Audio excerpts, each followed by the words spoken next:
Day 8 Navaratri festival.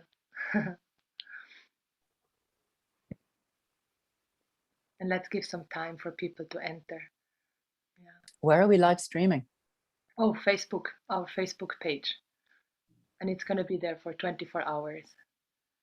Or maybe longer if you want.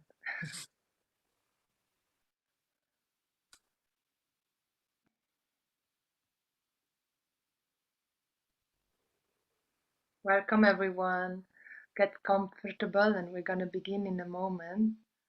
Just let's see if some more will join us.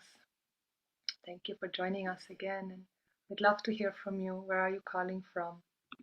And how is your heart? How has been your day today? Anything that touched you in the festival, any of the classes, any of the sharings?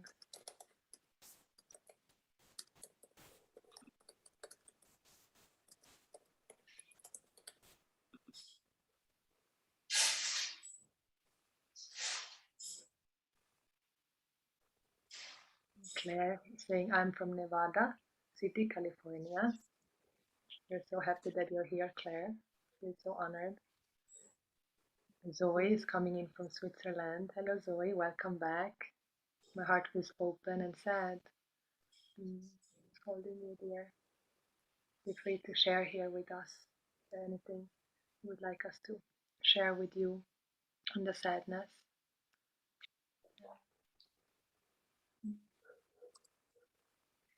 So, welcome everyone.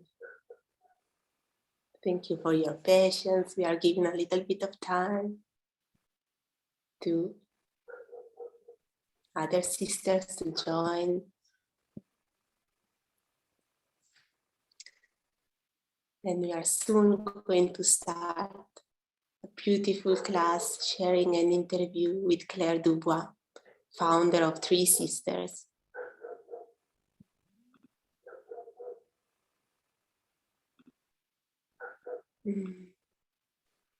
It's so wonderful to be here together today with you, Clare. Such an honor. Well, I hope it still feels like that in 90 minutes.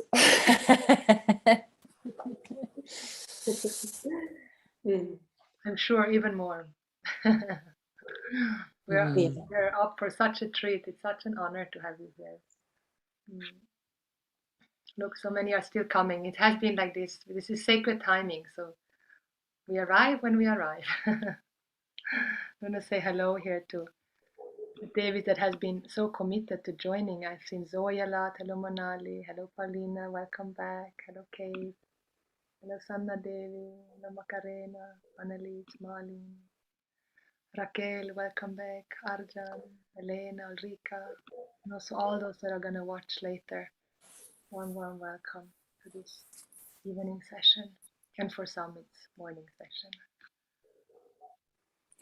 Zoe, the light in your camera is so amazing. It looks like you've got like this like glorious glow above you, like you're communing with the angels there. So even if your heart is sad, the angels are definitely with you.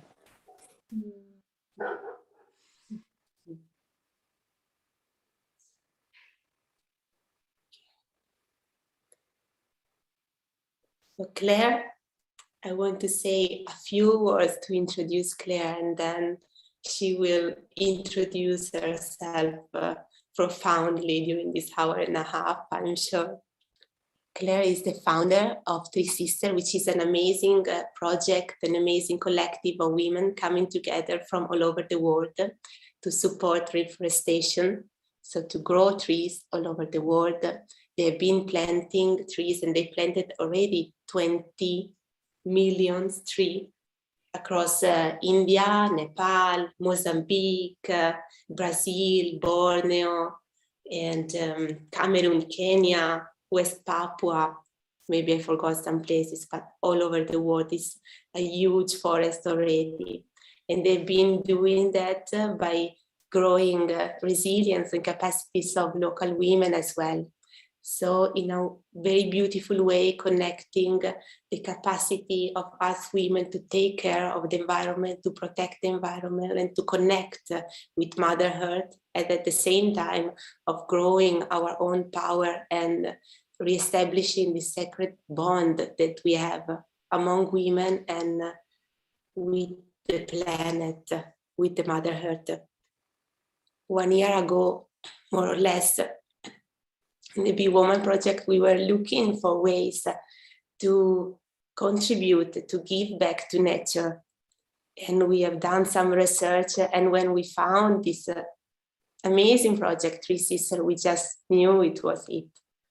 They were our women to support, because it is pretty unique how this project brings together the ability to grow outside and nurture and grow within at the same time. We found that there is such a community of values with the work that Clare and her team is doing. The fact that that it is a marvelous way of giving back to nature, transforming the paradigm of a society that is based on taking, on consumism, into a society based on collaboration and restoration. As you so beautifully said, what we connect and we love, what we connect to and we love the most, that is what we protect. And this is, yes, it is a way to give back, and also a beautiful and powerful nature-based approach to leadership. And I invite you to have a look to their website, TreeSisters. I will then share it here in the chat, and to know all the amazing work that you are doing, that they are doing all over the world. We decided to contribute by planting 1 tree through TreeSisters for every donation we receive during Navaratri, but not only, and for every student that joins our Devi School, the Heron's Journey, the Devi Temple. I'm so touched by your work and in awe and gratitude. Oh, bless you. It's so lovely to hear you. You've got the most gorgeous voice. I could just sit and listen to you. It's just deeply calming to my nervous system, which I so appreciate. Thank you for choosing us. Thank you for understanding what we do, and thank you for choosing us. Yeah,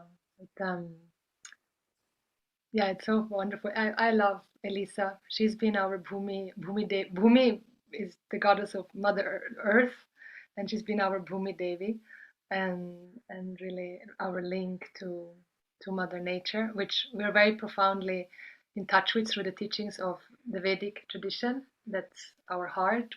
Be Woman Project is really inspired by the vision of the Vedas, which is the vision of oneness, and seeing Mother Earth as our home, our womb, and always meant to take care of her and give back and to restore a sacred symbiosis.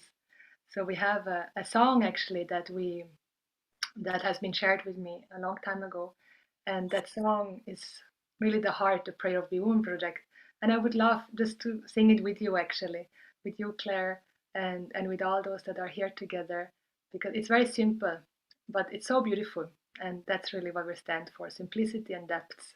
And I know TreeSisters is that as well. And for us, you are a big star. We admire you all so much, what you're doing. We give a little grain contribution. We started our little Be Woman forestry. And but we know that even we start all somewhere, and no matter how small the contribution, it's huge. And so I would love for all of us to sing this song together. And the words are: no woman, no from knowing to know, not like no woman, no cry, Bob Marley, but no, KNOW, know who you are, know that you're the source of love, happiness, security here and now. Be woman, meaning be yourself, and all women. And when you discover who you are and you're being yourself, you grant the freedom to all women to be also themselves, and you see yourself in all women. And then the second part is nature, nurture, me. So if you would like, you can place your hand on your left hand on your heart and your right hand on your womb, or the energetic place of your womb, and just in honor to Clare Dubois, the founder of TreeSisters, and her whole team that are really planting such a profound seed in all of us that we can admire, and may we all nurture that seed in ourselves and in Mother Nature. No woman, be woman, all women, nature, nurture me. No woman, be woman, all women, nature, nurture me. No woman, be woman, all women, nature, nurture me. No woman, be woman, all women, nature, nurture me.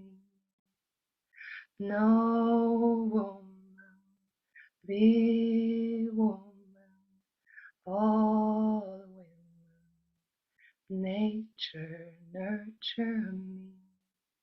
No woman, be woman, all women, nature, nurture me. Nature, nurture me.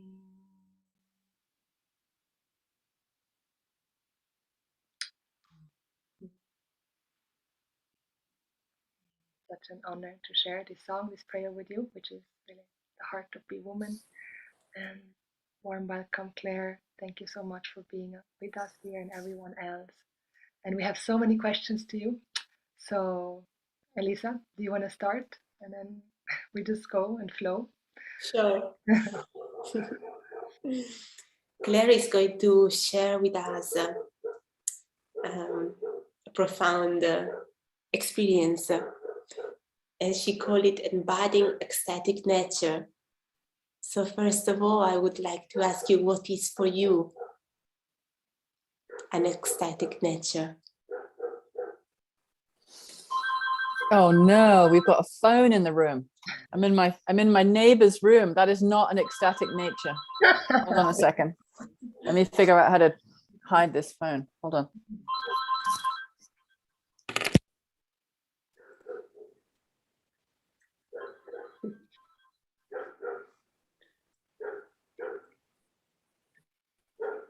This is how she is unpredictable.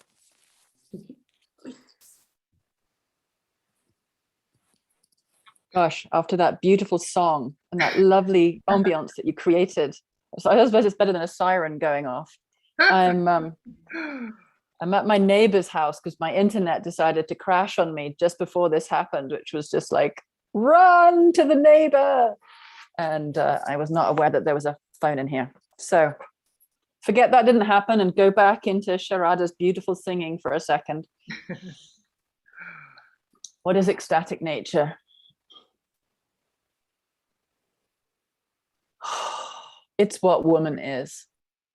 It's what woman is when we have dropped through all the conditioned crap that we are clogged up with, all the sedimentary belief systems that are pressing us down into a shape that we're not. It's the waterfall of unbound love. It's the ecstatic, outrageous roaring that comes through us when life is not in agreement with something. It's the unbound. I mean, it's the unbound us. It's like, I really, when you look at nature, when you think about nature, she doesn't hold back. you know, she doesn't go, oh, I can't drop all my leaves because I'm going to be naked. Or I don't want to show these lumps and these bumps because what will people think? Or I can't possibly like bathe myself in blossoms because it would just be too much. Or I can't, what if when all these bees are like tantalizing all over my flowers, there's just too much pleasure and I just have to like dance. And what if, and then when it's winter time and I want to rest, like I'm just going to disappear into my roots and everybody else can just get on without me. Like that's just a treat. Like nature, she's going to have a tornado. Like she's going to have a tornado. Like she's not going to go, oh, well, maybe just a little 50% of myself. And, when she's doing like waves on a beach, she's just like, oh, sorry, I moved your sand from here to here. Like, she's just like, I'm a wave. I'm the sea.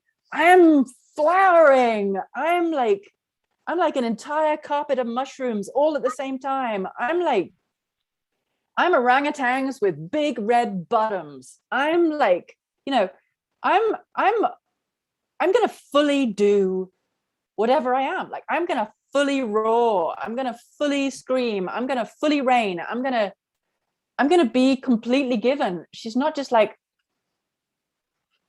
am I appropriate? Is this okay? Am I too much? Am I too little? Am I like, that's not nature. She's just given. Like, she does beauty in a way that is outrageous. She does stripping in a way that's outrageous. I mean, here where I am, and I live in Northern California, she does fire. My God, she does fire. She will, like, if she wants to consume, she will consume. If she wants to flood, she will flood. Like, she's pissed off. She's being hacked apart right now, and she's giving it, she's yelling, she's screaming. I mean, we may not be choosing to listen, but it's like, there is nothing half-hearted about nature.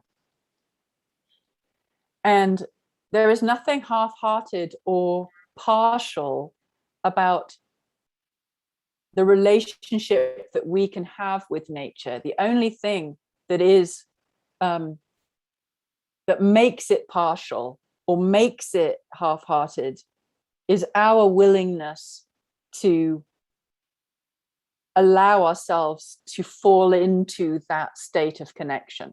Like, I sometimes think of it as we're in suspended animation. It's like we're kind of like, because of all the shock in the collective body of woman, all the shock and the trauma and the lies in the collective body of women that we have inherited, that's in our blood.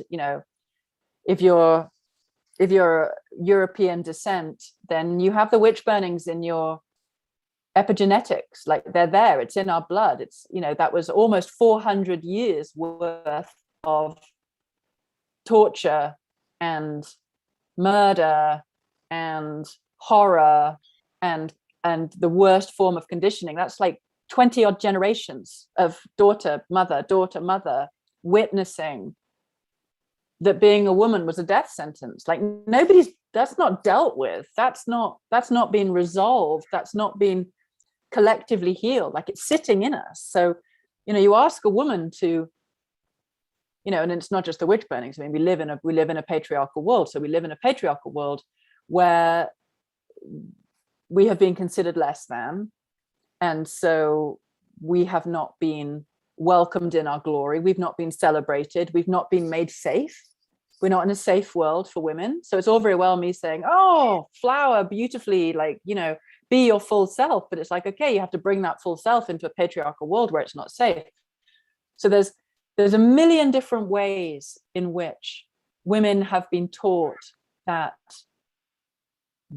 being us is somehow wrong, less than, bad, too much, too little, whatever, just not what's wanted. And we've been taught in a million different ways what we should turn ourselves into in order to be safe or useful or enough or whatever it is. And none of it's true. None of it's what a woman really is. None of it is honoring our humanity, our sensuality, our creativity, our brilliance, our capacity to be in a profoundly instinctually connected relationship with nature. So we don't know what we are, and mankind doesn't know what we are, but it doesn't mean that what we are isn't right here.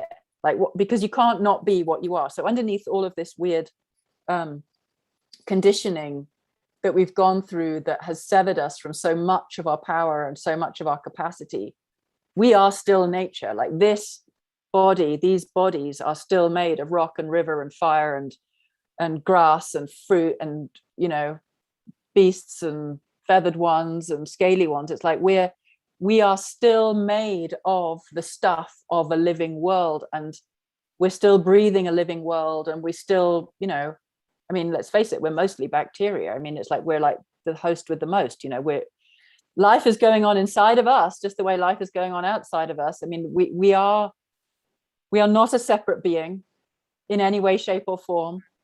But how we use our mind, how we use our presence, can either hook us into the mindsets that we have to conform to in order to feel appropriate in this world, or we can recognize that for what it is, unhook from that, start going through the process of unhooking from that. I'm not going to say that's easy, but it's a journey that we can all be on, and like fall back into the arms of our true nature. And I do feel like our true nature is ecstatic. I mean, if you've really allowed music to have its way with you, if you've really allowed the dance of your own nature to come through on the dance floor, when it's not about how do I look on this dance floor, but it's about how does my soul need to express itself in this moment, and you've allowed yourself to fall into that ecstatic place, or, you know, depending on where it is for you, like swimming naked in the sea, or, you know, being on the top of a mountain where there's no one and you're just like in the sky, like where is it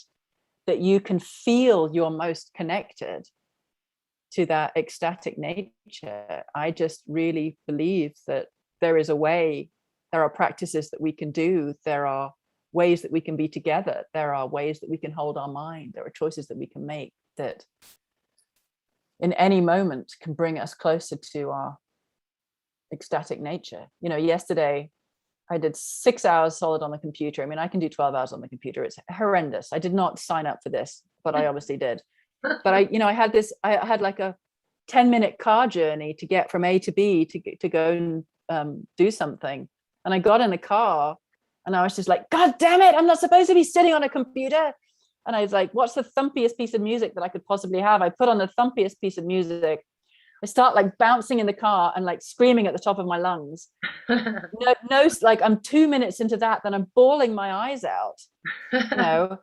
And it's just like, yeah, this is my life force. Like, you give it half a chance, give it one moment, and your life force is going, like, just get, like, I'm not supposed to be on it, you know, that's not me. Like, the slightest thing you can do, and then outside, you know, I cry, and then I'm like singing, and then I make a decision about, right, okay, I need to change my life now. Like, because what have I done? I've unleashed the river.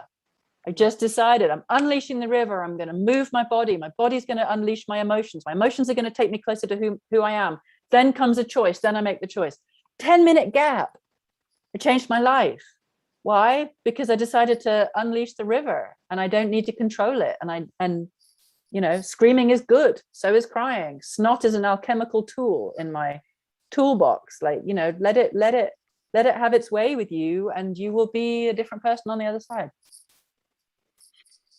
Yes. I love it. Yes, she's full ecstatic in all, and it's not.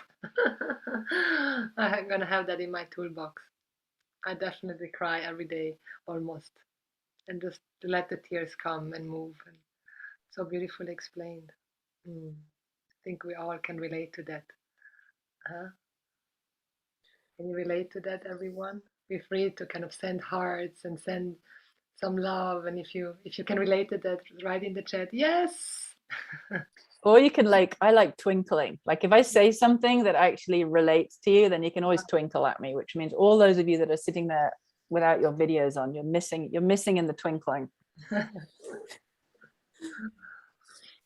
Thank you for sharing with us some ways to touch into this power, and for reminding us how important it is to know that it takes one moment, one minute really to ignite again that flame within us of our own nature, and it's in our power, it's in our capacities to do it. And I'd love to ask you, Claire, what is the I want to read some comments first, sorry. They are just coming. So relatable. Thanks for verbalizing how much of our nature gets blocked, is saying Mona Lee. So beautifully explained. Sana Devi saying, I need to dance more. I also need to dance more. When you birthed the TreeSisters, Claire, what was the wish that you had for all women in your mind and heart? Gosh, well, I mean, when I started TreeSisters, I was terrified. I was terrified of everything. I mean, I didn't start TreeSisters because I thought it was a good idea. I started TreeSisters because I had a car crash, and I was given the whole thing in a car crash, fully formed, everything. And it was like, I'd spent 3 years going, I am supposed to be doing something. What am I supposed to be doing? I know I'm supposed to be doing something. I want to do it. Like, I want to do it. And then it was given to me, and I'm like, no, not that. No, sorry, that's too much. No, can I have something else? And it wouldn't leave me, because it's like, when you hear you have to reforest the tropics in 10 years, or you have to mobilize the women, or you have to reinstate feminine consciousness, or you have to make it as normal to give back to nature as it currently is to take nature for granted. It's just like, oh, you want me to change the planet? Oh, okay. You know, it's just like, sorry, you've completely got the wrong woman. And actually, I was terrified of women.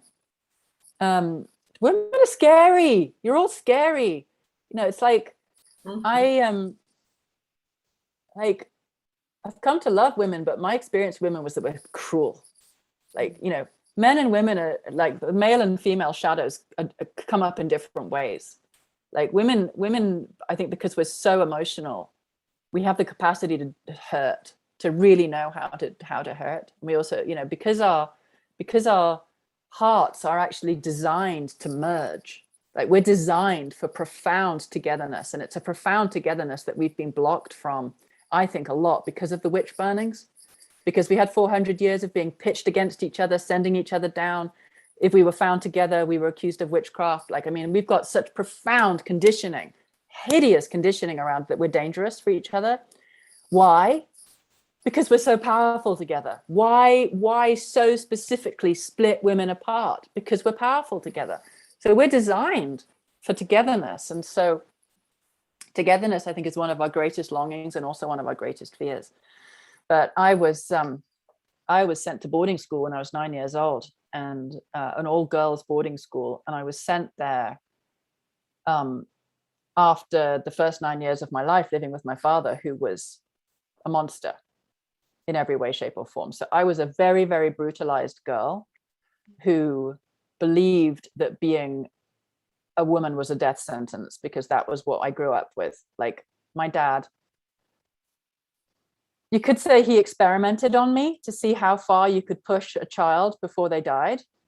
And obviously I'm still here, so he didn't succeed, but it was hell on earth. And then from there, completely traumatized, I was then sent to an all-girls boarding school, which was horrific.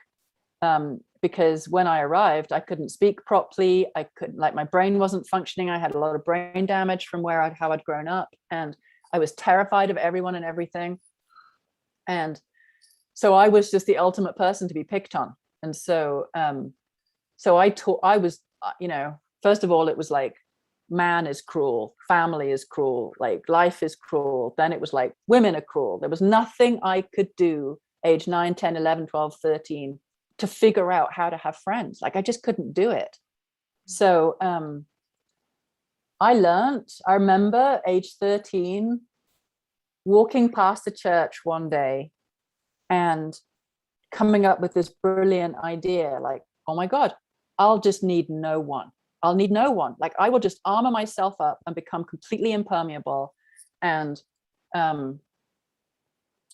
nobody will be able to touch me because I won't need anybody.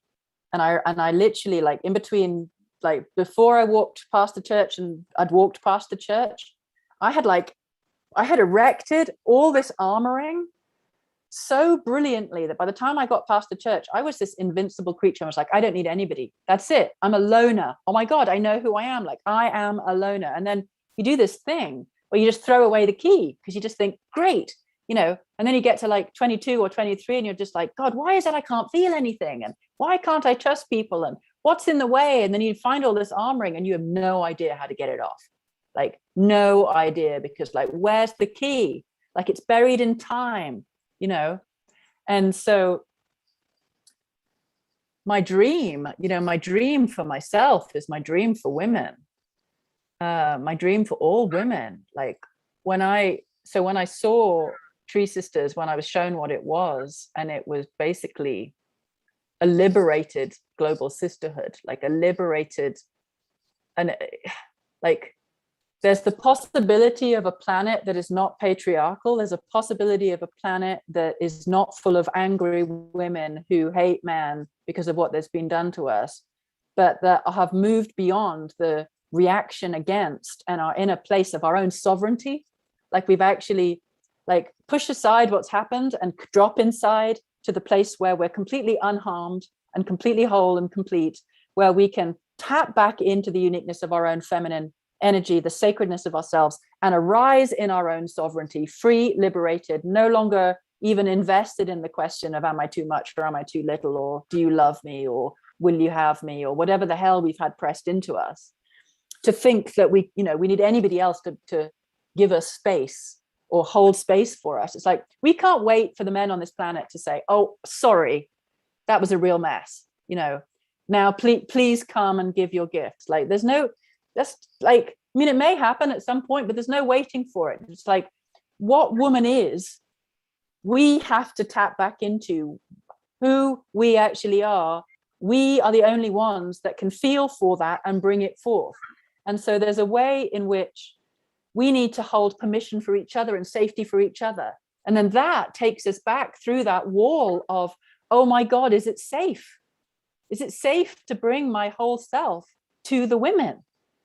Because in my nervous system, it absolutely wasn't, you know. And there's so many insidious feminine shadows that come up around, well, if you're more beautiful, or you're more smart, or you're more powerful. And then, of course, there's all the different ways in which how we've been harmed plays out in our competitiveness and in our low self-esteem, and how our insecurities play out.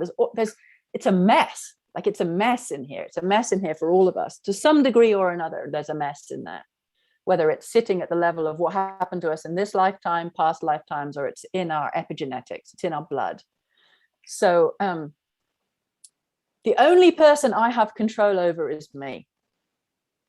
The only person that I can have expectations of is me. If you are showing up as a shitty version of yourself, I am in control of how I respond to that, how I perceive that, how I internalize that, how I interpret that, how I react to it. If I'm looking through the eyes of my heart at another woman who is showing up in a way that is less than she could be, I can completely take it personally, or I can look at her and I can say, this is less than who you are. Where are you? Are you in there? I know you're in there. You know, I know you are in there. I know inside you, I'm going to cry. Sorry. I know inside you, there is absolute beauty and absolute compassion and absolute love just waiting to get out. I'm so sorry that it's buried under so much harm, but I know it's there. Like, I have the capacity to be that woman. I can show up as the invitation to not take another woman's wounding personally, because if we are showing up as less than loving, it's not who we are, it's conditioning, you know. And it's a leap. It's a real leap for some people to be able to step out enough from the egoic shadow play that we can get in with each other to be able to say, who actually is this and where actually are they? But that's what I have control over as a woman. I have control over my ability to believe in someone, to look for them, to love them, to hold space for them, you know, to witness them from a part of myself that is no longer hooked in to the victim consciousness that we have been entrenched in. Women have been entrenched in it for hundreds and hundreds of years. It's a meaty job to climb out of it. Meaty, big, horrible, difficult. And we have to do it. We just have to do it because it's not true. None of that stuff about us is true. Anything other than we are utterly sacred, utterly worthy, utterly enough, utterly lovable, utterly cherishable. Anything that's not that is bullshit. Anything that's not that is an actual lie. It's a lie. It feels true because we've been wearing it and we've inherited it, but it's a lie. You can undress. You can undress and undress and undress and undress. I don't have to wear this. I don't have to wear that. I'm not available for that. I don't have to wear that. Sorry. No, I'm not wearing that, you know. So my wish was that women could remember who I'm just going to sit here and cry again. My wish was that we would hold space for each other in a way that was so profound that we could help each other remember who we are. My wish was that we would no longer be satisfied to wear the conditioned limitations that we've had forced upon us, and we would literally throw them down and dance on them. Like we're not willing to be, we won't drink that poison anymore. You know, we'll just refuse it and other people can throw it, but we're just not willing to drink it anymore. We're not willing to digest it anymore. We're not willing to wear it on the inside or the outside. You know, we're profound medicine for each other because of the depth of love that women actually is for each other. And that's why we're so damn frightened of each other, because the love is so strong. It's so strong, makes it so frightening to open your heart. But if we're not going to have the courage to dare to be that for each other, then you know, who are we? What have we got? What's our future? The world needs women more than it ever has. But it doesn't need women that are victims, that are afraid, that are half-hearted, that are temperate. We're not here to be temperate. You know, we're not here to be polite. We're not here to be appropriate. Like, God damn it. Enough appropriate women. You know, nature is not appropriate. She's full on liberated, loving, outrageous, unsatisfied women. And I mean unsatisfied in the like, am I living fully? No, more. Am I living fully? No, more. What's in the way? Damn it, stamp on it. You know, am I now living fully? No, more. Like, come on already. That's the prayer that I have for women. And I really can't answer questions like in a short way. So I really apologize. Like, you ask me a question and there's just like this just like, rah, you know. We are all, yeah. Yes, thank you. Yes, that's what we need to hear. Nature is not appropriate. She's full on. Yes. It's full on. I mean, you watch me, like 1 minute I'm roaring, next minute I'm crying. You know, this is like British weather. You know, it's all 4 seasons in one day. It's just like, you know, it's all happening. Like, isn't that how we're supposed to be? You know, isn't that like, really? Isn't that what we're supposed to be? How boring would it be otherwise? Well, that's, you know what's boring? An appropriate woman is boring. Yeah. Damn it. So powerful. getting goosebumps. We all have goosebumps, and we are full yes, yes, yes, yes, yes, yes. Thank you so much for speaking for so many women who haven't found their voice yet to share. And You know, I want to share something. give you the courage. This will probably frighten you, but I want to share something. Now, but before I say this, nobody has to be me. Okay, this is like, I am. I'm a full-on creature, and I was given a global mission, and I'm here to do some like stupid stuff in this lifetime. So you don't have to be me, but I just want to share something with you. And I say that because it really matters, because we've got one of our tendencies to compare ourselves.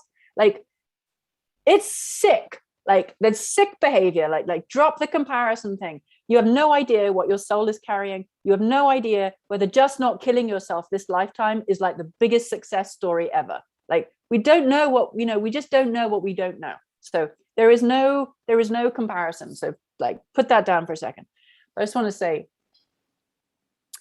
I was mentally ill into my 20s because of my upbringing, and like badly. Like, I couldn't walk through closed doors. I couldn't walk down I couldn't get up in a plane or a bus or anything. I couldn't walk anywhere where I was going to be seen. Like, I was terrified.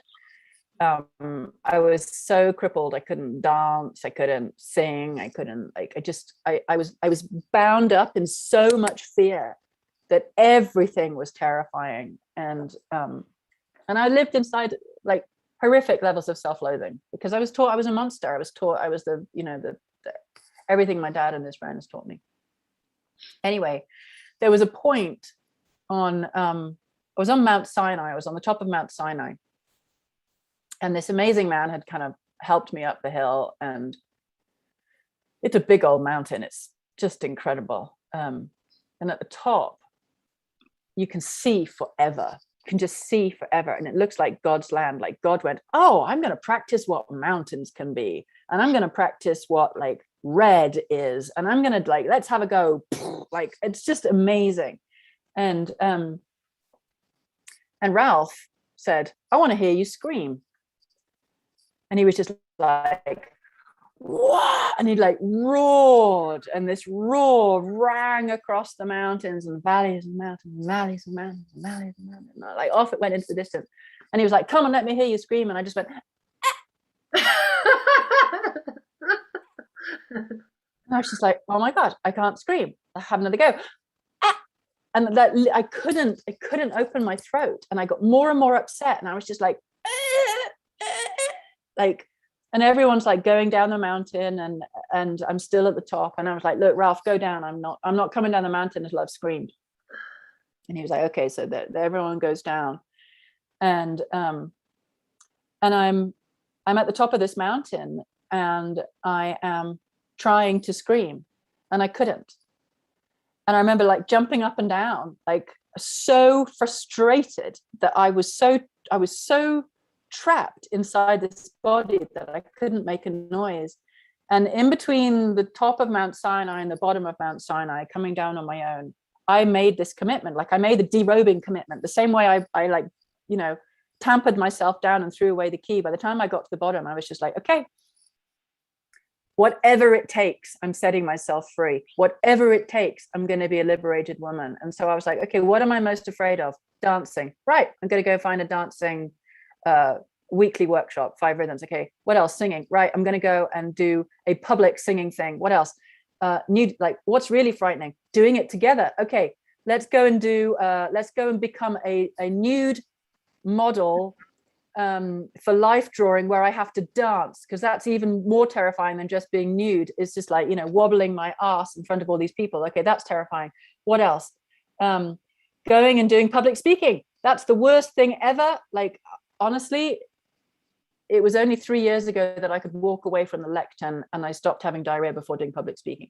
So, or I'd go and find a workshop that was the most frightening thing I could do. And at the end of that frightening thing, everybody would be going around saying, oh, thank you so much. That was so lovely. Oh, these are all my breakthroughs. And I would sing it, because that was even more frightening. And for me, literally, if it didn't make me sweat or it didn't make me cry, it wasn't worth doing. And that was how I lived. probably for about 15 years, because I mean, now I'm doing it all the time. Like now, like I just live a scary life. Like I just, because now I've just, I'm used to it, because and I no longer, you know, I cry but I'm not bothered about it. Like it's no longer a difficult thing to cry or to be on stage terrified or whatever, because I've just made the choice to do it. But for a long while there, it literally was, oh, am I frightened there? Go and do it. Am I frightened here? Go and do it. Because I needed a group scenario, because much more volume, much more frightening, much more power. I needed to break through all those anchor points that were anchoring my defenses in place, my fear in place. I needed to become somebody that could make an apparent fool of myself in front of people and be okay with that. And that took, you know, I remember doing like 10 Facebook Lives in a row. And by the 8th day was the first day that I didn't cry afterwards, like bawl my eyes out, like throw myself on the bed and just bawl, because the contractions were so horrendous. The fear was so intense and the contractions were so horrendous. I was just crying. And I still don't like doing Facebook Lives, but I'm no longer crying. It's like, you know, there's the, who do you want to be in your life? Like, what version of you would you actually be satisfied with? Where are the limitations that you're carrying on the inside of you? How do you access them? How do you not take them personally? How do you alchemize them? How do you break them through? And I, you know, my way was brutal. I mean, I was not gentle with myself, but it's like I was so bound up. I was almost immobilized with fear. And so, you know, I decided to take a mallet to myself, you know, and I went to India and I did years of sadhana with a full-on master out there of like, you know, is that not intense enough? Like, let's go even more intense. Let's do 7 days and 7 nights in a room of like just chanting and trying to kill yourself. Like I've all but thrown myself off the top of a mountain to break myself, because the conditioned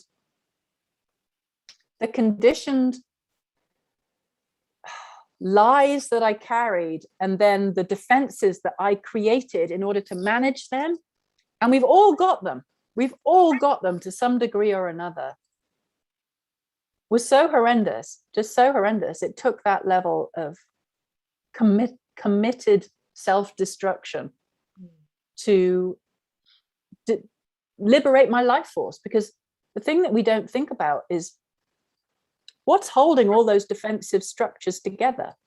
What's holding, you know, who made the dams in our internal rivers? Who put the shields on? Who's holding it all in place? What's it all made of?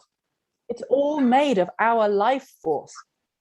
Nobody else has made them for us. It's all made of our life force. Therefore, our life force is squandered inside our defensiveness. It's being wasted on holding ourselves separate and less than and so-called safe, when it could be like when that dam comes down, when you just go to a fuck it place of like, and down it comes, and here comes your river. That life force that was all congealed in that dam, that's freed up now. That could be wild creativity that you didn't even know you had. That could be sexuality. That could be public speaking. That could be a book that needed to read and it's be written, and it's just been stuck in a dam. But when you break down the dams and you let it roll, that could be your joy. Like, remember what joy used to feel like real joy. That could be the part of you that can skip down a street and not care what people think. You know, every time you liberate your own life force, you're setting some part of yourself free. Nobody else can do it for you. But we can hold space for each other. We can say, it's fine. I'll hold space while you collapse in a puddle on the floor and cry for 3 days. I'll still be here loving you. And at the end of it, I will say, well done. Well done for being that brave. Or I'll be the person, I'll stand here while you scream because you need to scream. I'll stand here. I can be that for you. You know, like who we are for each other, we can hold space for each other. We can't do it for each other, but we can hold space for each other. to me, that's the global sisterhood that I want to see. I want to see a global sisterhood of women who are a profound stand for each other's unleashing. Because I'm proof you can be unleashed. Like, I am not who I used to be. Like, I'm pretty volcanic as a female now, and I'm only still partially liberated. I mean, God knows who I'm going to be in 5 years' time. Could be dangerous. I could have spontaneously combusted. You never know. I might have left. But you know, I'm not done. I'm not going to be done. Like, I'm not done. I can still be frightened of women. There's more. You know, I can still walk into a room full of men and be frightened. You know, there's more. Like, I want to be the person that can walk into a room full of men and not immediately assume some sort of defensive posture. I want to be able to have people throw shit at me and not be hurt. Like, I want her. I want the fully liberated me. So there's more. There's lots more. Anyway, that was a sidetrack, but it just felt important. Because you're talking about the heroine's journey, you know, and we're all on our own heroine's journey. And we're not just on our own heroine's journey, we're the front line of the heroine's journey of our entire female lineage. They're all behind us. You know, and so everything we break through, we're breaking through for our entire lineage. It's a much bigger heroine's journey, and it's a, you know, and we're on the heroine's journey for each other. You know, we're doing it for each other. Who have been your allies and your hero? Have you had heroines in your life to look up to, that you could follow their myth? And you know, have you heard of Wangari Maathai? Wangari was the head of the Greenbelt movement in Kenya. She was the first Black woman, I believe, to be given a professor role. Gosh, I'm going to get her whole history wrong. She took down a government. She took down a corrupt Kenyan government. She, in her life, she's dead now. In her life, she was responsible for inspiring the planting of over 50 million trees. She was in a coma twice from being beaten up. You know, she was ostracized by everybody. She divorced her husband when women weren't supposed to be divorced because, you know, she was too big for him. She was one of the bravest women on the face of the planet. You know, there are some of these women on the face of the planet who are just like indomitable creatures. She was the first colored woman to get a Nobel Peace Prize. She died of cervical cancer maybe 6 years ago. She was still young. And I almost met her. It was really interesting. My husband knew her. And the first time I went to New York to do fundraising for TreeSisters, I ended up completely coincidentally, if there ever is such a thing, sleeping in her bed. Oh, wow. In an apartment in Manhattan. And it was just like, of all the beds in all the places in all of the world, I end up in Wangari Maathai's bed. It was just like so utterly ridiculous. If ever there was a god wink or goddess wink, that was one. But when she died, so I met her, I was in a room with her, and there she was at Amnesty International delivering a talk. And I was just about to start TreeSisters, and I was still on the shall I, shan't I, can I, can't I. And I watched this woman. She glowed. She just glowed. She had this just, oh my God, this life force that was so, so beautiful. And everybody was pulling on her. You know, everyone was like, oh, Wangari, the way we do, like, you know, like, oh, there she is on her pedestal. Let's all pull her energy. And I stood there and I thought, you know, I want to go and say to her, because of you, because of your courage, I'm going to lay down my life for the trees. Because you did it, I can do it. And the only reason I can do this is because you've done it. And I stood there and I watched her and I thought, you know, really the truth is I just need to go and do it. I don't need to tell Wangari I'm doing it. I don't need her to know. I just need to go and do it. And because I was terrified of doing what I'm doing now. And, you know, I was a long way down my healing path when I started, but I was still largely a loner and pretty much a recluse. You know, I'd done an awful lot of inner work by that point. I could dance, I could sing, I could like do things, but I was still terrified of everybody. And so I started, you know, this global women's movement, still not liking women, not understanding women, terrified of them. But I figured nobody's going to beat me into unconsciousness. I'm not going to end up in a coma. I don't have to try and bring down a dictatorship. You know, how hard can this be? Like all I got to do is show up and try. And then I'm going to discover what I learned along the way, which is exactly what TreeSisters has been. It's like it's taught me who I'm not, who I am, where my limits are, which are many, and that you just keep going. You know, you just keep going. So Wangari was like, if she hadn't been there, I don't know whether I'd have had the courage to try TreeSisters. It was like, if she can do it with that vast inequity and social injustice that she was living in. You know, I was always going to be loved. Like, I'm a very loved person. Like, the love wasn't going to go away. Even if I tried and I completely failed, the love wasn't going to go away. She lost everybody for a time. You know, she stood in the fire and she kept going, and it was like, holy crap, that's a woman. You know, that's a woman. So she was my fullest. But then Vandana Shiva, if you don't know Vandana Shiva, look her up. She's this little woman with a mountain inside her.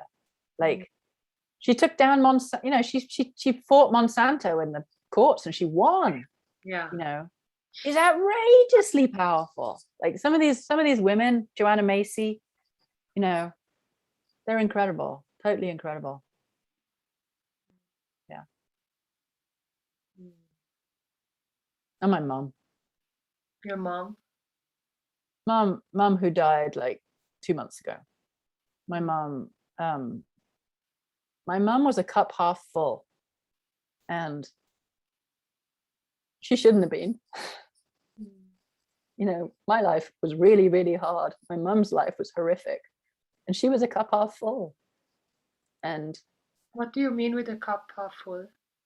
Well, you can be a cup half full or a cup half empty. You know, a cup half empty is somebody that spends their life like, oh, poor me, woe is me, it's been so difficult. Like, I've got every excuse in the book. I need to be rescued. I just, you know, oh, poor me. You know, Mom was brutalized from childhood. Like, from, you know, she was given away. She was like, oh my God, she married my father. I mean, of all the people to marry, like, I didn't marry you because I loved you. I married you because you're useful. You know, my dad was just this, I don't know what my dad was, an interesting character.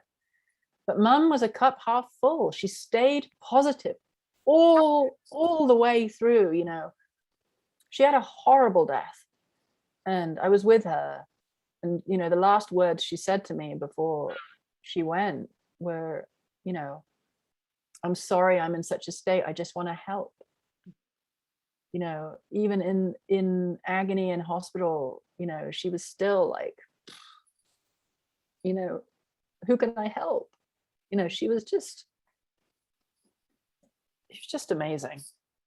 Women are so friggin' amazing, you know, deep down, what we've gone through and what we've survived, the fact that we're still here, the fact that we can still love, the fact that we'll still try, the fact that we're still caring. You know, women are amazing. They're just amazing. Don't you think? Don't you think, everybody? Do you think we're amazing? Yes, Yeah.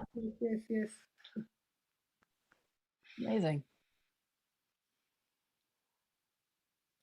There are questions here. Elisa, do you want to read them? Oh my God, there's 37 comments. I'll go Yes. now, I'll never come back. I have Everybody a knows. question. I'm going to read a question to you, Claire. First of all, I want to tell you that, wow, you trigger so many places inside me, and I can relate so much to so many of the things that you shared. The coming out of the survival mode, getting rid of the armors. I'm sure so many can relate to your story, and the fact that you could give voice to to these stories, to my heart, to many hearts. It's so powerful. Thank you. We have a question from Monali. She's asking, why are some people so committed to breaking through belief structures and limitations to liberate life force and others not? Why are others content with more normal relative comforts? I don't know. I think some of us are born with a firework up our backsides. You know, I don't know why. I think there is such a thing as rest lives. I do. I think a long game. You know, I think lifetimes. I think there are lifetimes when you get to have an easier time of it. I also think if you're born into extreme wealth or ease, you can be more, you know, if you haven't had something taken away from you, why do you need to go try and find it? You know, that's one of the ways. And, you know, and actually I'm making a huge generalization, because a lot of people of great wealth are incredibly unhappy and are really searching. I think it just depends on your own soul structure. I think if your soul is dissatisfied, it will do something about it. I do. And sometimes it takes a really bad illness. Sometimes it takes a car crash. Sometimes it takes a relationship falling apart. It's going to be a different thing for everybody. I don't think human beings like change very much.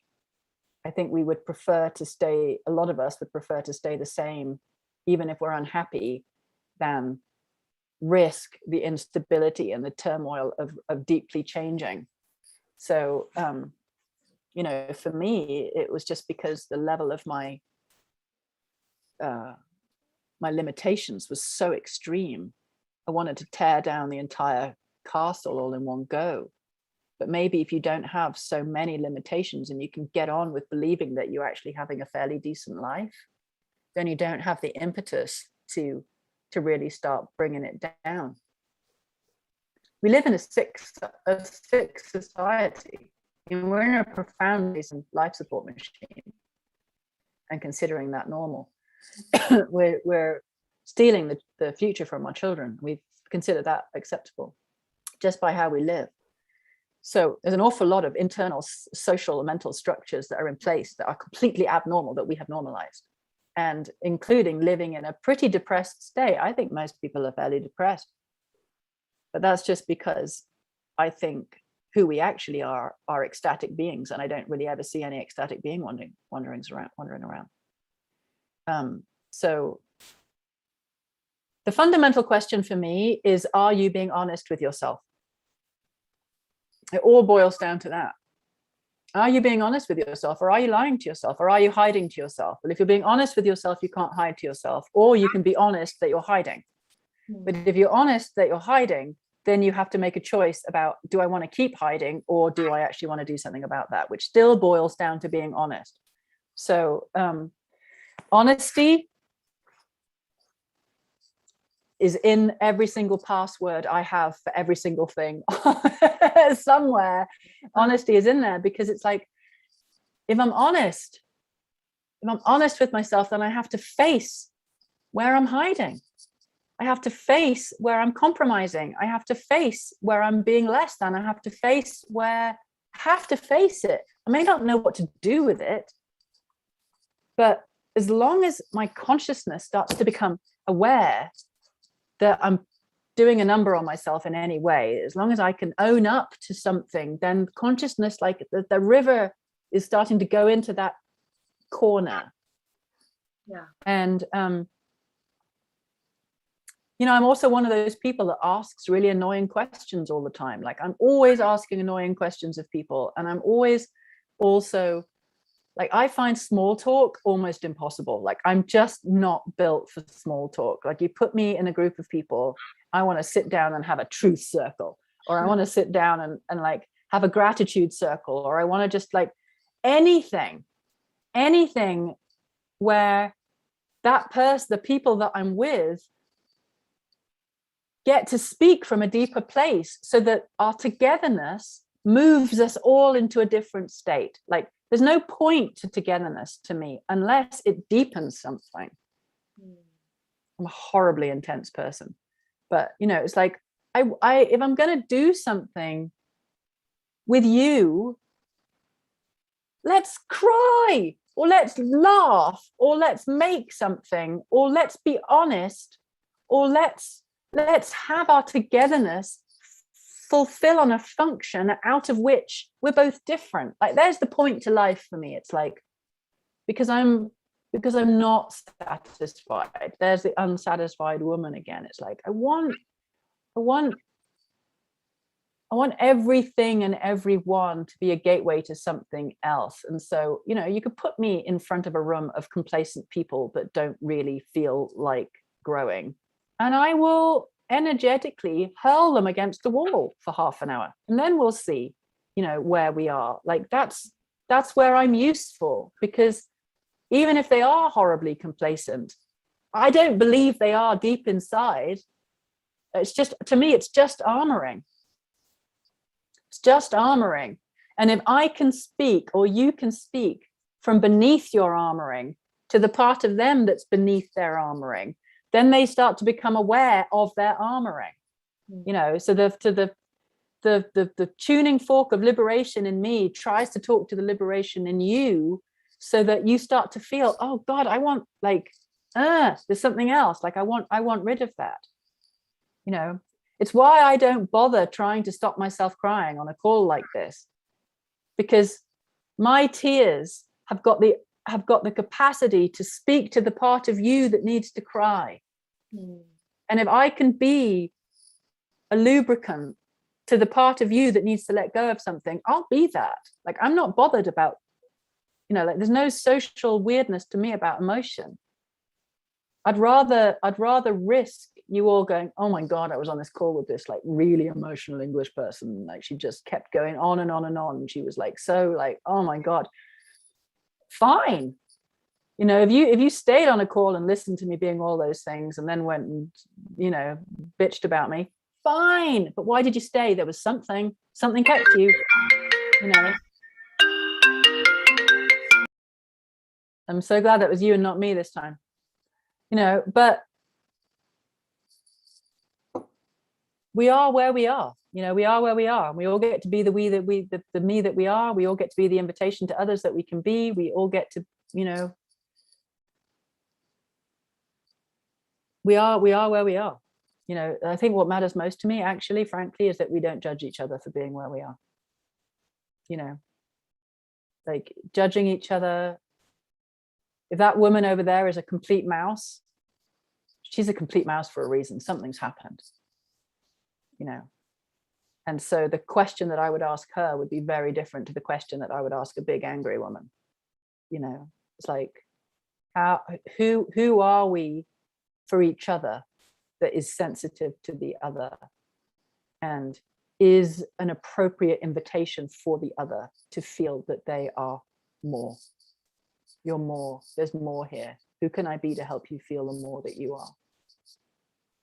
You know, but ultimately, actually, see what I mean about, you asked me a question and it's like there's this monologue with that question. The real question is, you know, am I satisfied? Not why are some people not satisfied, or why are some people happy to stay contained? It's like, why, you know, am I contained? Let everybody else get on with their own journey. Ours is, you know, mine is hard enough. Like, this is where I need to be 100% invested. It's like, okay, how do I liberate myself? There's the investment, you know. And if somebody else isn't, you know, love them, invite them, but don't judge them.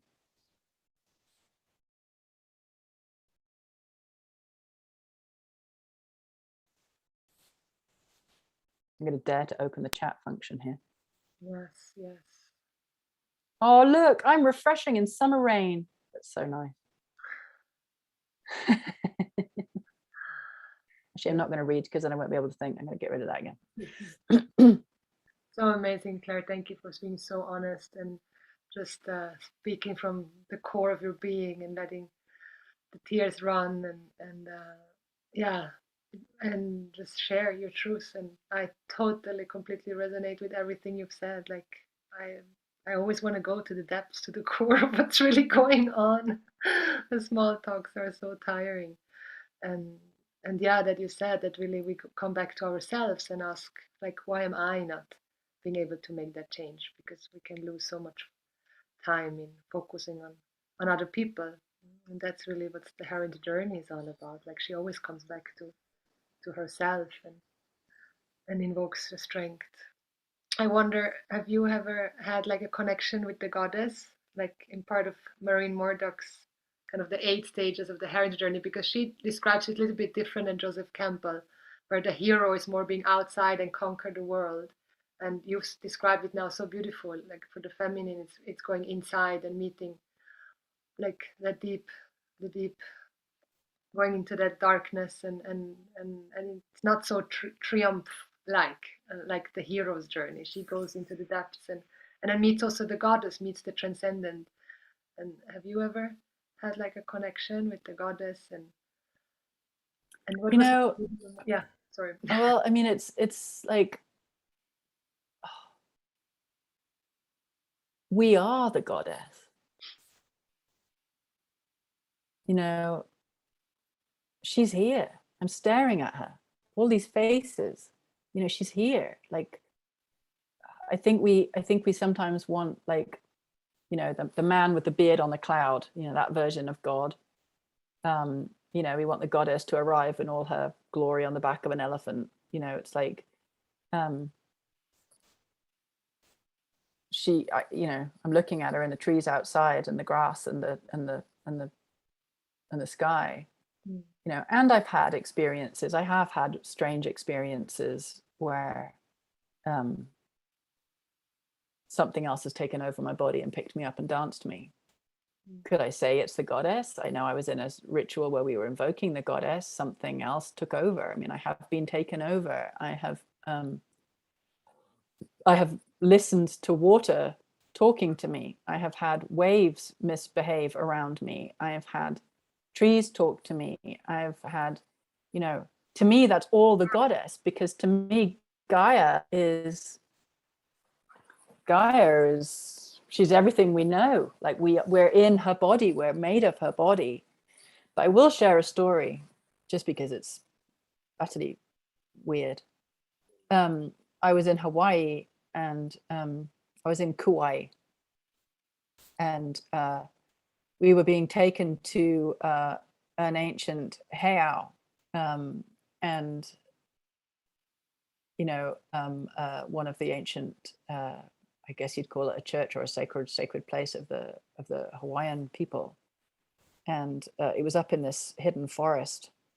And the moment I stepped into that forest, there was about 6 of us going. The moment I stepped into that forest, my eyesight started going crazy, and I was just like, "Oh God, what's happening to me?"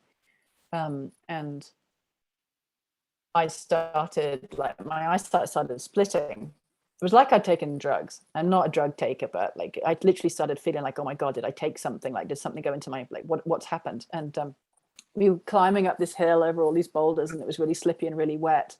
And I was feeling weirder and weirder and weirder. I was just like, oh my God, I'm really close to not even being able to walk anymore. And I suddenly hit this wall of white light. Everyone else was walking through it, and I hit this wall of white light and bounced off. And I'm like, okay, I can't go any further. And somebody yelled, "Oh, you're at the mouth of the heiau." And I was just like, well, I can't come in.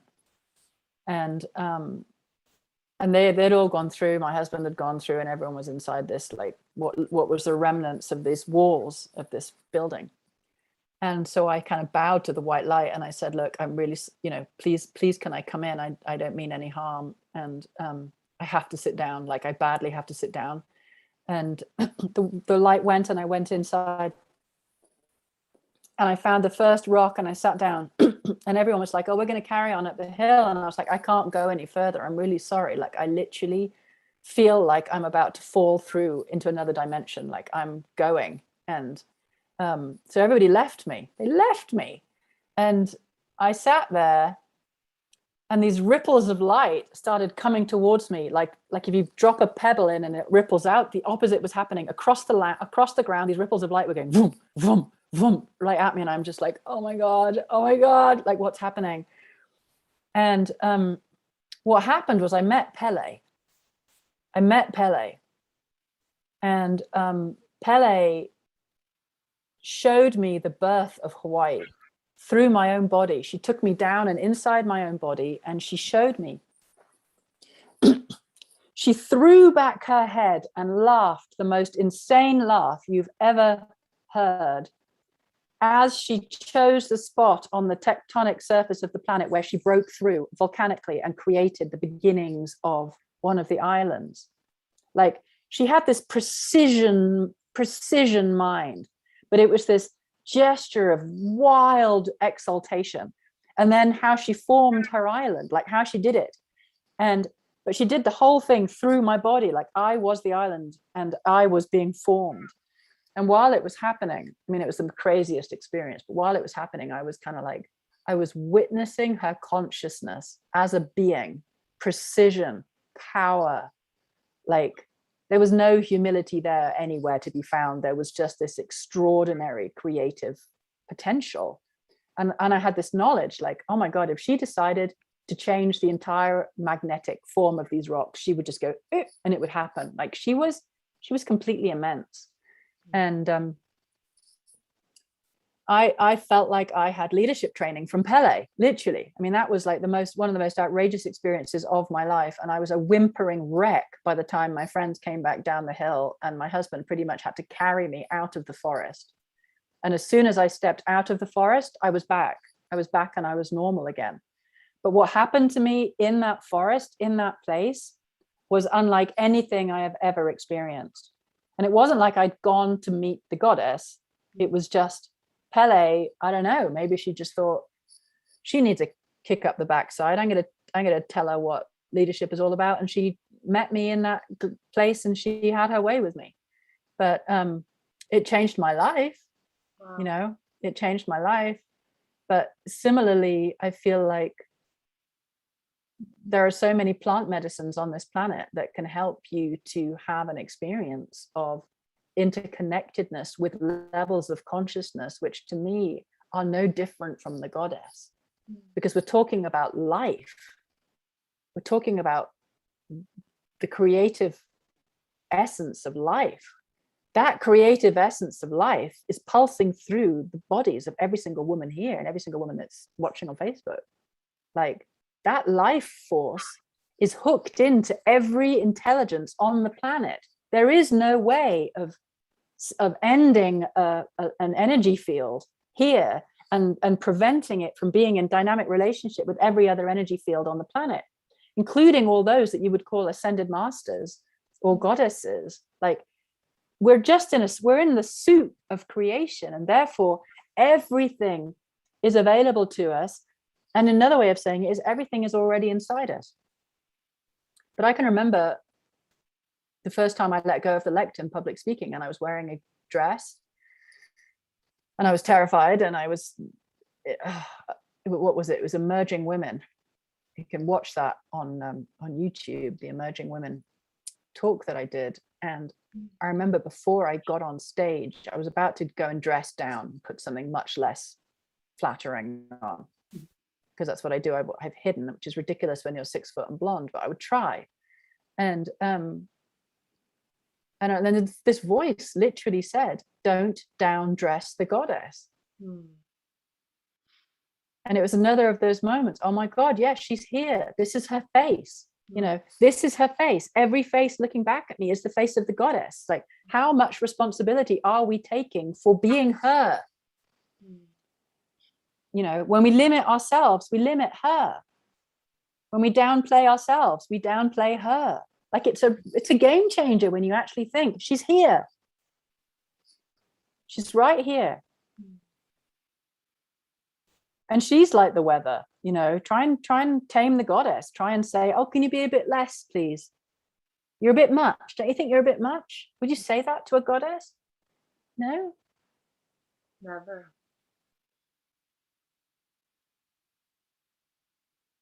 She's here. So just try it on, everybody. Like, just try it on for a minute. Like, I'm wearing the face of the goddess. Like, close your eyes for a second and actually just try it on. I am wearing the face of goddess.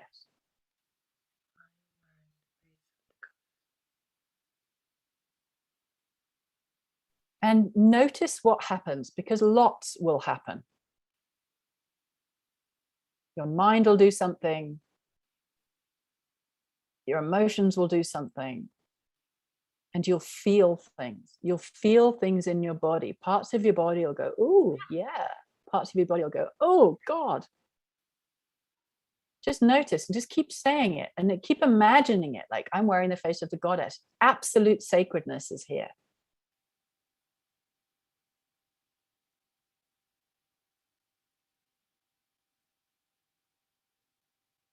Absolute sacredness is here. Anything in me that is not considering itself absolutely sacred is a lie.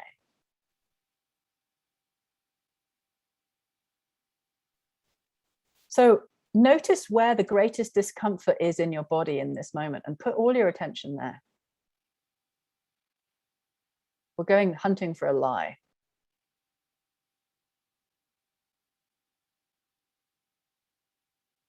I'm wearing the face of the goddess. Where is your body arguing with that the most? Put all your attention into whatever that stuck place is and soften the rest of you so that all of your life force becomes available to that stuck place. And just keep saying those words. I'm wearing the face of the goddess. She's here. Keep noticing what happens to that stuck place.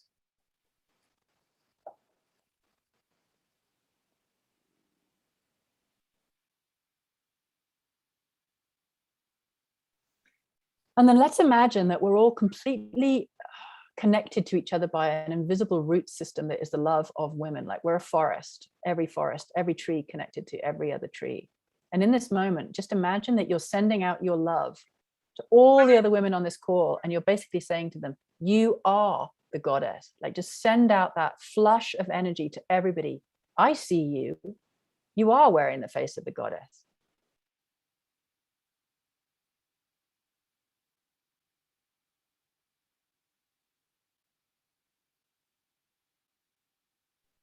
And then imagine that everybody's energy is coming to you.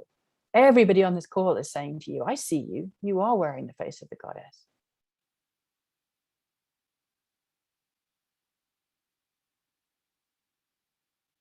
And notice what happens to that stuck place.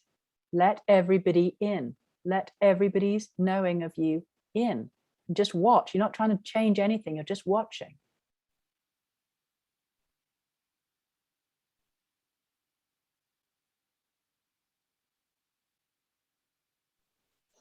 And then you're going to imagine that you can literally, like, you can will whatever that stuck thing is in your body. You're going to will it up to the surface of you. You're like just going to say, okay, I'm just going to give this message to my subconscious mind that I don't want to carry this anymore. And you're going to imagine that you can dredge it up to your surface. And when it hits your surface, it becomes some article of clothing that you can take off. Like, you're going to will it up to your surface. You're going to do what I call cosmic undressing. You're going to take that thing, whatever it is, you're going to will it up to your surface, and then you're going to take it off. You're going to give it to the floor. You're just going to say, compost this, and just notice what it is. Like, just see something coming up to the surface of your body, and you're just going to undress. I don't need this anymore. I am wearing the face of the goddess.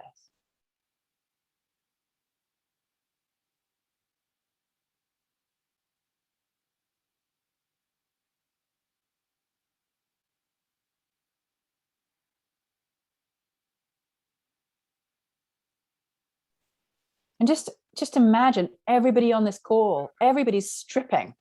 Like, everybody's just like pulling off these old sackclothy crap that we don't need anymore. And they're just throwing it on the floor, and just feel what it's like to just know everybody's doing it. Everybody's undressing. Everybody's making more space for the goddess. And just imagine that she's there. Just imagine like she's like, in this moment, she's like a violet flame or a golden flame inside you. You're just saying yes to her.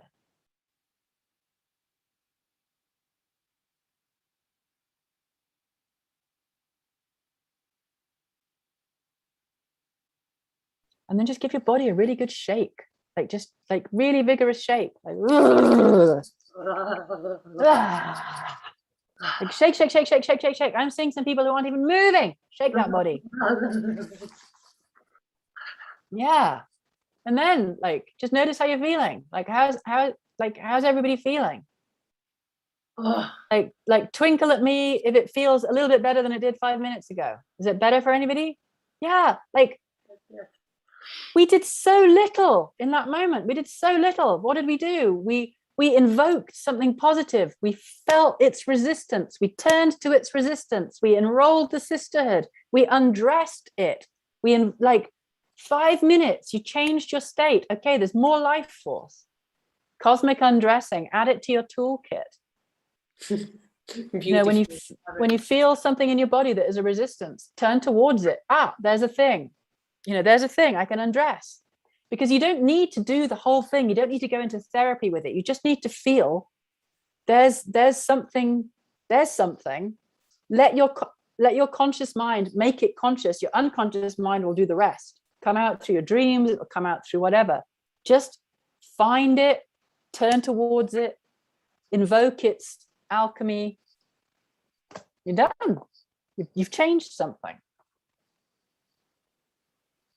So we've got 4 minutes left.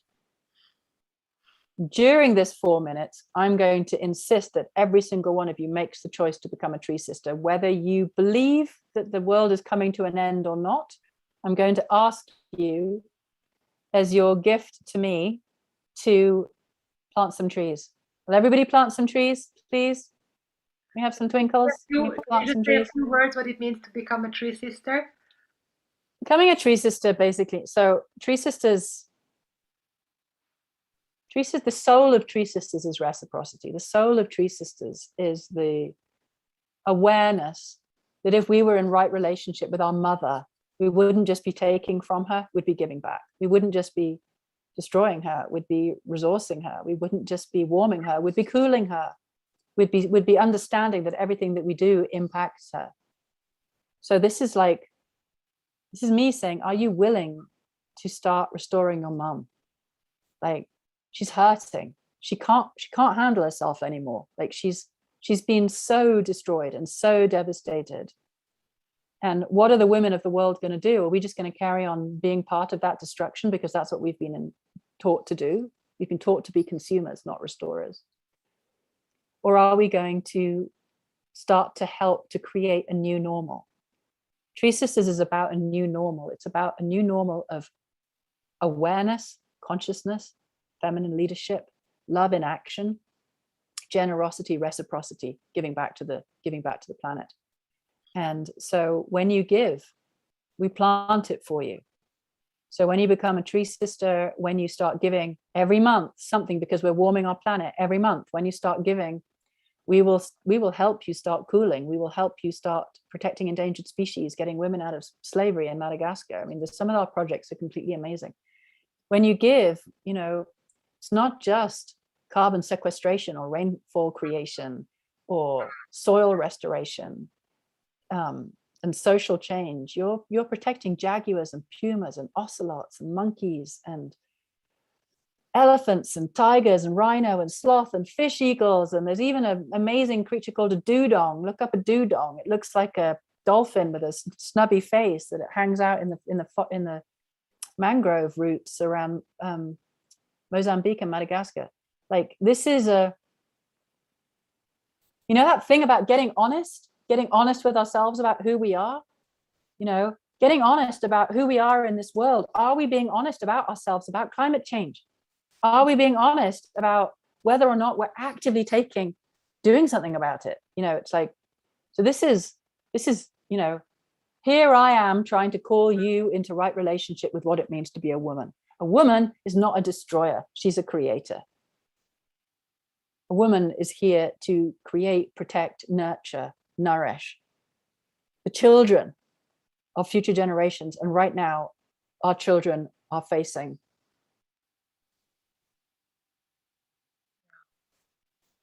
I have words for what our children are facing. But if you go and talk to children, they've got some idea of what they're facing. And if you're not doing something, then you're saying what they're facing is all right, and it's not. So one of the fastest ways I know of helping people to take action is to say, will you please go and have a conversation with a child about what their future is? And then can you look at your life and see what you're doing on behalf of that?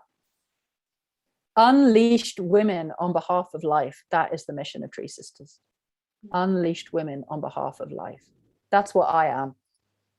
I'm an unleashed woman on behalf of life. I don't have children, but I'm working for every single child on this planet.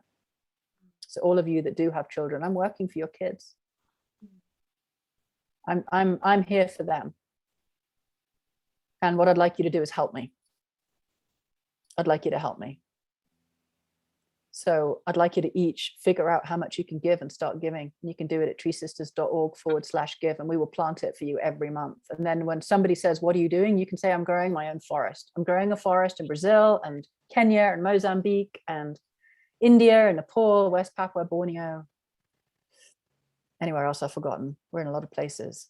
So I'm asking for your help. I'm asking for your help. And I'm hoping that I hope I've wrung the tuning fork of the part of me that is inside all of you, that is just, wants to be that unleashed crazy tree stripping in the wind, and bringing your fullness to the world. Because my prayer is that something of who I am gifts you back something more of who you are, because I think we're permission for each other. And you all matter so much, and you're all needed. You're all needed. The unleashed you is needed. And I'm a stand for her. I am 100% a stand for each of you, because I know from who I've been to who I've become what's possible. And I'm a stand for the fullest expression of each of you, on fire for this world and enjoying every flipping second of it. And if you're not enjoying it, really doing it properly and having a full-on screaming fit and then coming out and dancing again. Like all of it, full spectrum, the whole spectrum, we're all of it. From roaringly messy and inappropriate and a heap on the floor to just exalting on your mountaintop and spreading your wings. Like we're the whole deal, all of it, all of it. Full body yes from EO. Yes. Yes. Everyone is just saying yes. Unleashed women, I'm in, me too. For sure, vibrating resonance from deep within my river. Thank you so much, Claire. Yes, so amazing. Thank you, Claire, for being you and sharing your journey and for being such a force of inspiration. Thank you so much. You're so amazing. Thank you for TreeSisters and for sharing yourself with us. Thank you, thank you, thank you. Yes. Well, let it mean something. Let it do something. Please don't just get off this call and go, oh, that was great, and then do nothing. Right. I will follow you and I will find you. I will hunt you down. All right. You're well, really lots of love. The mother in and of the universe. Our value is to reestablish the value of being a woman, of having a sacred sisterhood and being a mother in and of the universe. And this is really, thank you for that example, because I think that's what so many, I know we all need this example like you, a heroine, because we have still this idea we're a mother when we are only a mother to a child. And this is just really all about that we can be a mother in so many ways. Thank you. From the bottom of our heart from Be Woman Project, and you're a huge inspiration to all of us, and may we all be a dharmic heroine leader like you. That's my prayer for all of us women, and all of us who are here, we have that in us. Otherwise we wouldn't have signed up for this festival. We have been more than 1,400 people sign up for this festival. Yay, huge success for us. And I'm going to send this to everyone, and I know it's in all of us. So thank you for tickling it and awakening all of us. Lots of love, everybody. I got to run to my next thing. Thank you so much, Claire. Thank you for who you are and what you do. It's almost always a pleasure. Bye. Bye-bye, Claire. Bye, Claire. What a treat that was. My goodness, my goddess. So blessed we are. I mean, wow. Wow. Way. How are you feeling?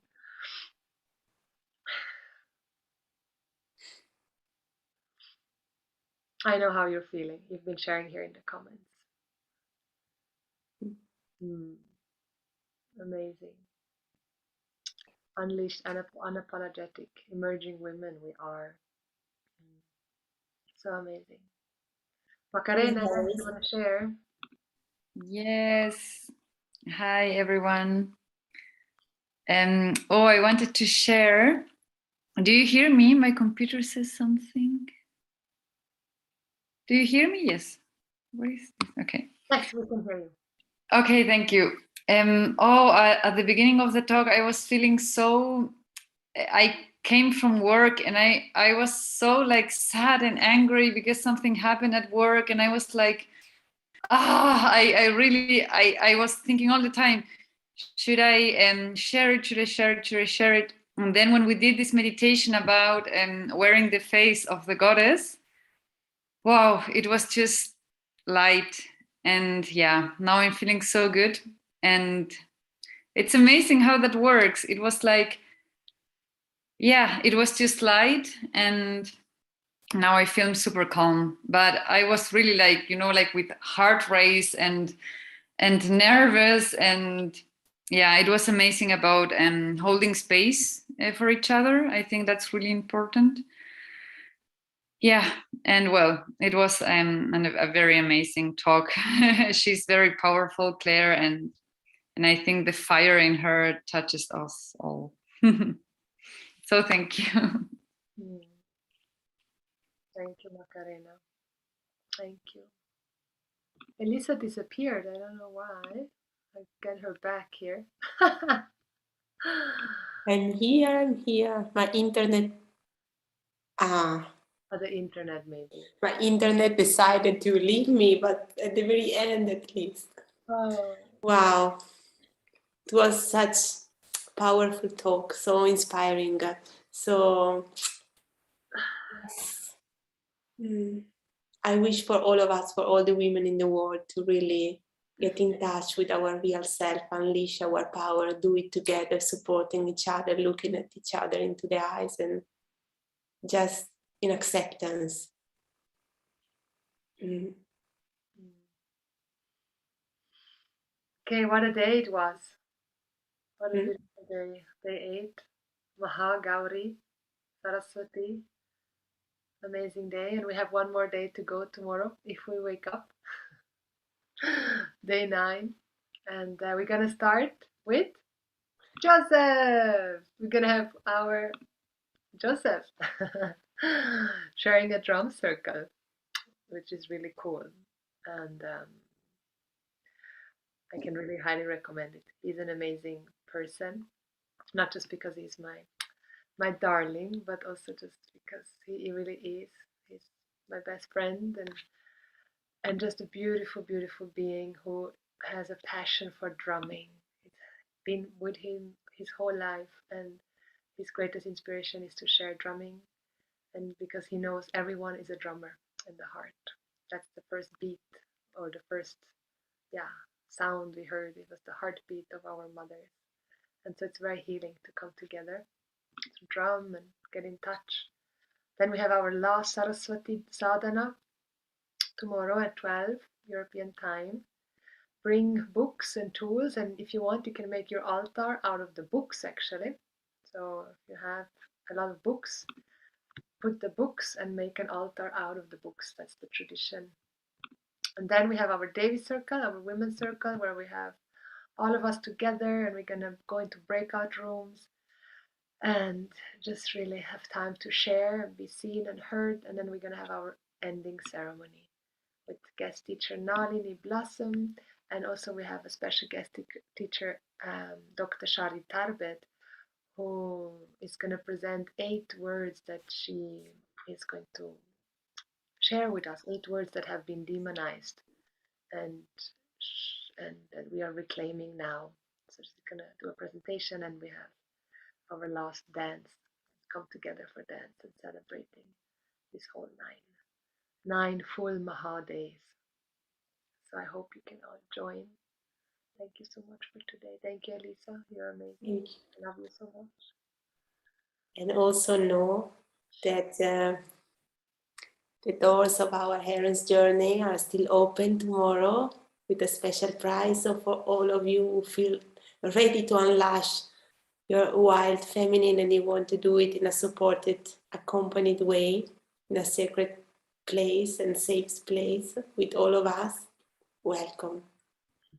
That's your place. Thank you, Sharada Devi. Thank you, all of you. Thank you, Caroline. Thank you, Zoe. Thank you, everyone who's here. Thank you, Rika, Sanna, Kate, Zoe, Macarena, Monali, Paulina. Wow, Anneli, Arjan, Maria, Ruby. Yay! Casa, Anna, Anneli. Kaisa. Good night, everyone. Good day. Om.